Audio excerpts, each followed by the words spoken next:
Oh, thank you. I'm going to start. If anybody's a hitchhiker guide to the galaxy, happy Towel Day.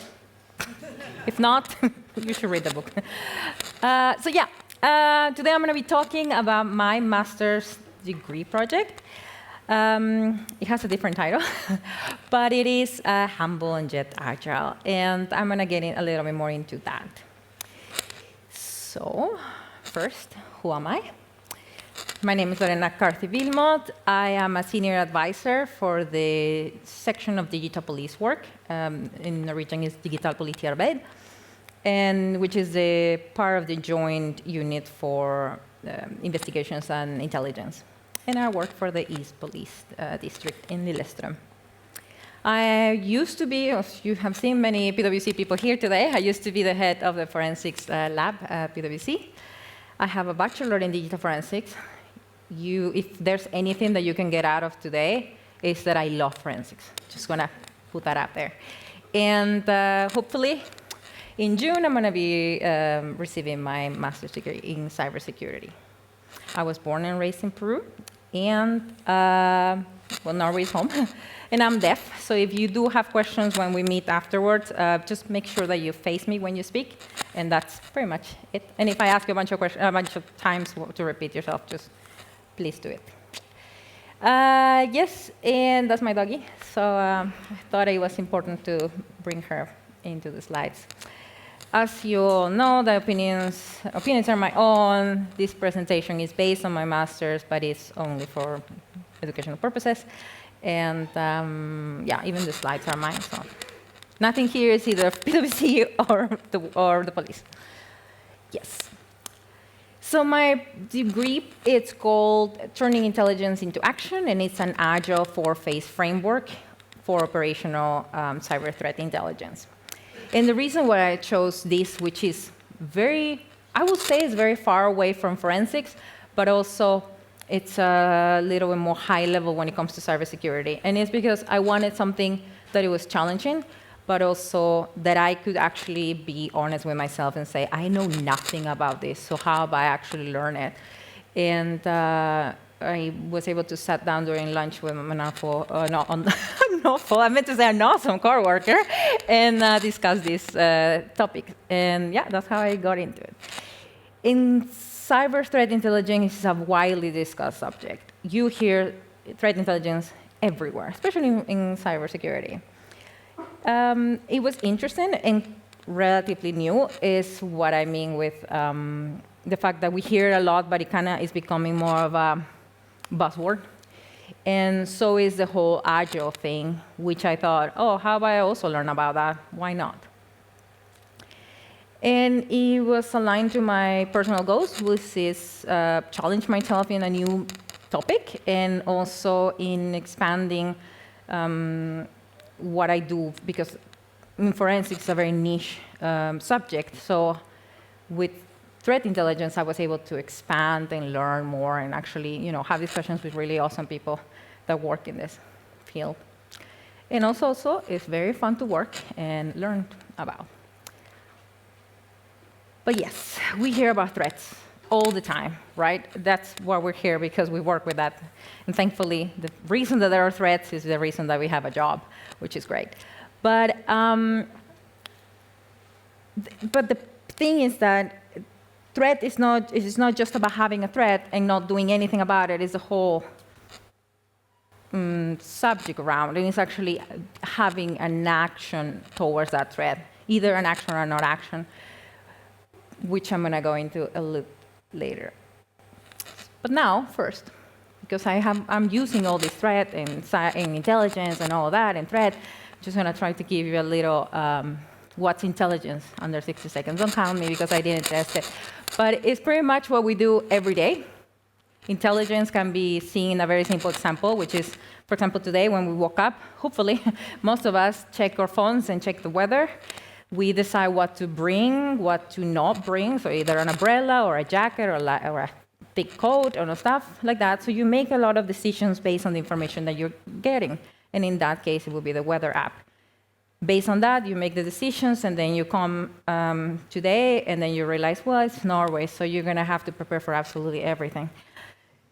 we had some at some point.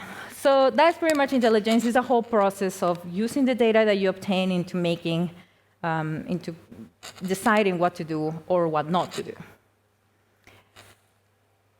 In very broad pains, I would say, there are 3 levels of abstraction. The first one is tactical, which is very specific. That's where we're looking at the IOCs and all that, like indicators of compromise, IPs and all that stuff. And that's mostly for and by network defenders and threat hunters. That's where we obtain TTP reports, threat behaviors analytics, all that. The next one is operational, which is kind of like that one that joins these two, the one that I'm going to mention later. But it's also by incident response, SOC leadership, regular leadership. And the delivery method is usually hunting, detection, collection, management. It's a little more logistic. And the last one is the strategic, which is for, I would say, management and leadership. And these are risk assessments and business context. So these 3 are I would say that you cannot just have one of them to be able to gather and act on intelligence. You actually need these 3 to work together very nicely to get forward. What I focus mostly in my research is in the operational part, which is kind of like the one that joins these 2. Yes. And now Agile. I'm going to say it under 30 seconds because I'm pretty sure nobody wants to hear about Agile. Agile is a methodology. It's for software development, and it works great. But what I like is that it has these methodologies or steps or things that you can apply for many things. And that's the reason why I started actually reading about cybersecurity and Agile methodology and how we can work together. So I thought, why not make something along those lines? So it's all about, you have that process which you plan, design, develop, test, release, feedback. So you can actually apply the Agile methodology to anything that you do in your life. But in this case, I put it on cyber threat intelligence. Let's see. So yeah, I thought first, how about Agile threat intelligence? And I was like, no, because I'm not really going to focus that much on the Agile thing. So for that, I decided instead to make a framework. And with the framework, I had some goals or some objectives. I wanted to really create something that is easy to apply, but mostly that you can really identify threats. Whilst CI is still fresh, I mean as in your knowledge, how much you know about cyber intelligence and how much you're willing to put money and time into it. The next goal was to apply the key elements from Agile methodology into the way you're going to be working with your intelligence. Next goal was to really make an easy peasy lemon squeezy framework, something that you can really learn and adopt. And if you actually get really good at it, then you can go into a different framework. That's the whole point of frameworks. They're not supposed to be just boxes. It's supposed to be ways of doing things. And the next one was to be able to, by using the framework that I make, you can identify threats and categorize them also. So following all these things, easy, using Agile, and clearly identifying threats. But then I realized there's so many other frameworks. So where was I going to start? And I started with just grabbing a bunch of them and creating the 4-phase framework.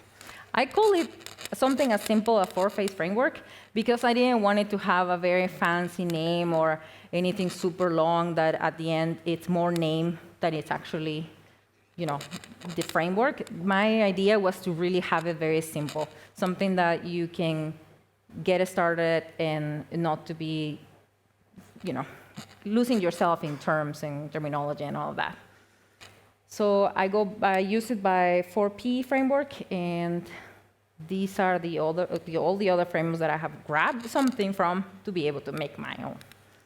From the trike threat model, which in my project, I go through each of them.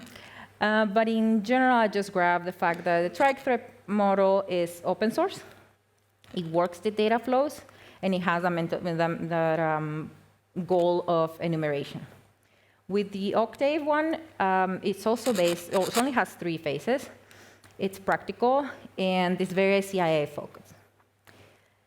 Then with the NTCTF, which I think is a cyber threat methodologies, also called that, by the American government. It also has only 4 phases, and it focuses a lot on common language, which I took for my own framework. And then Mitre and Lockheed skill chain is just about, I just kind of focus on the flow and the simplicity of how these very known and widely used frameworks provide. So by applying the cyber threat intelligence, by applying agile methodology to cyber threat intelligence, I was able to first put together 2 columns, and that is in the agile has different elements, but the ones that kind of had more meaning to me when it comes to intelligence was, for example, identify ambiguity, and with that I translated into my own framework by recognizing the threat. So that's phase 1. Then iterative, I read that word, I don't pronounce it out loud, and splitting, and that is kind of like making it into small pieces to be able to identify the target. With time boxing, it's about just focus on what is important here, and with outcomes, it's really about acting on the results. Now that you have identified your threat, what are you going to do with that? Because it's about putting your money where your mouth is, right? So phase 1, recognize the threat. Phase 2, identify the target. Phase 3 is prioritize the threat. And phase 4 is act on the results. So I'm not going to go and read the entire slide on this one, because it's only 20 minutes. But with the phase 1, it's mostly focusing on what is the target, what is the impact of a target, and what should be done. But very broadly, very simple, and you just have to answer some questions for yourself. So to be able to start identifying this threat. Because it's not, I mean, if you have only Linux systems and the threat is going around on Windows, then is it really a threat for you? Probably not. The next one is about understanding phase 2 is identify the target, and it's about understanding the organization's ground rules, the infrastructure, the stakeholders, as well as the resources and systems. And in this phase, I only have 2 main questions that you should be able to answer to move forward to the next phase. And it really works by, if you can answer the questions in the first phase with yes and no, and because that's as simple as I want it to be. And if you have more yeses than nos, then you can actually move into the next one. And then be able to start understanding, okay, this is actually a threat that I should be paying attention to. Then it comes to prioritizing the threat, because not all threats are the same. Some are more damaging than others. It's like 0 days, for example, are bad threats, but if you don't know, then you cannot do much about it. So here I have way more questions, but it really is to be able to say, okay, now that I understand that there's a threat for my organization, and I'm identifying that the target is something that I have really, where I have my crown jewels on, then I can actually apply, then I can actually move forward to the next phase. And I made it into score, then again, very simple, just to be able to be easily applied and easily used.